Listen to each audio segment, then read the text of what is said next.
What God starts, he stirs. Grace and peace, everybody. 5-part series. This is part number 5. This is where we finish up our exploration into the mission to the unreached by just using one example of Paul in the book of Acts chapter 17 when he was in Athens. You know, it's always a blessing to bring these series to a close, and that's how I want to remind you to share this with somebody else. Please subscribe to the channel so we can stay in touch. Click the like button below. It takes like 2 seconds, but it makes a world of difference to help other people find this study. A Hebrew in Athens is where we begin now. And it's interesting that when Paul was in this journey, this second missionary journey, that it's here that it says that while Paul was there, that he had a stirring going on. That's important because in our mission to the unreached, God is the author of the mission.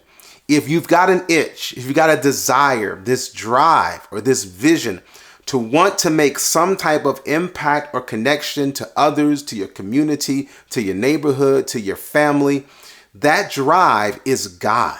That drive does not come from people. It comes from the promise keeper. It says in Acts 17:16, now while Paul waited for them at Athens, there was a group who were there, still there at another church. And while he was waiting, his spirit was stirred in him when he saw the city wholly given to idolatry. His spirit was stirred.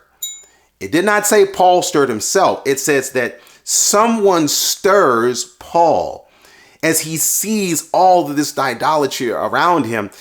It sounds a whole lot like 2023. You don't have to get on the boat and sail to another side of the world to have this be that stirring to see all the unholiness around you. You just got to turn on the TV. You just have to open your phone. Some of us, you just got to go outside and you can see right in front of your face a world wholly given over to idolatry. What is the response of a believer in an unbelieving world? God says, I'll cue that response. I will author a stirring in us to want to see things change, to want to see things differently.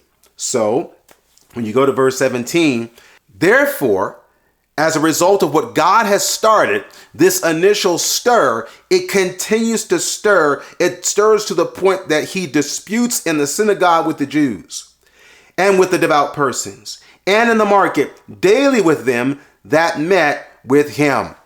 The stirring, what God initiates, he continues. What he ignites, he fuels to the point that that initial stirring, it's the same stirring. But what God starts now, it leads him to engage with others. It leads him to engage with devout believers of other faiths. It leads him to engage in the marketplace, perhaps with people who don't believe anything. It leads him, no matter what, it leads into engagement. It leads into a place to where those who are now what we call unreached, we try to reach them. We reach out to them. Now, again, we already talked about that in the previous study.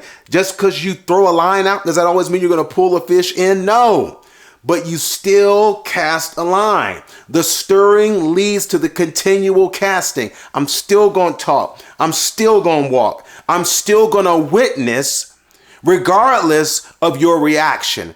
Even if you don't watch, I'm going to witness. This is what Paul is saying to us. This is what I'm trying to say to you. And this is what God is calling, or maybe he's even confirming through this study today, for you to keep stirring what he started. You know, in Philippians chapter 1, I like the long range. God plays the long game. Clearly, he plays the long game. I would not be here today if God did not play the long game. Philippians chapter 1, verse 6 illustrates this perhaps better than any other verse.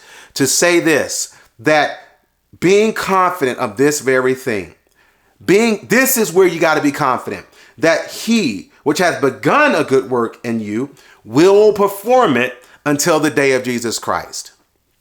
What God starts, he stirs. He starts and he stirs. I'm so glad that we don't have a God who's a watchmaker. I'm not a deist. A deist says that, yes, there is a God, but he's not involved. He's hands off. You know, he got the ball rolling, but you got to put it through the hoop. Or he got the ball rolling, but you got to get it between the goal. That's not what the Bible is saying. Philippians says that what God starts, the book that he's authors, he finishes it. He finishes it until the ending word, the ending period. And for a believer, our periods aren't even periods. We rest in our grave until the eternal story can be completed by the one who started it way back when, way back here.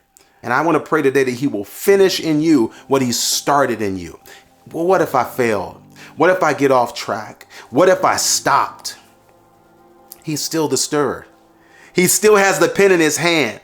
And while the page of your heart may run to and fro, he's still got a pen ready to write if you sit still, if you rest in him, if we would obey. And I pray that you'll obey today. I pray that we will obey today and trust that whatever God has started in your life, and particularly in your ministry, the message of your life, he's going to finish. Not just in spite of you, but because of his amazing grace. But because of you, because he loves you, he wants to finish his work.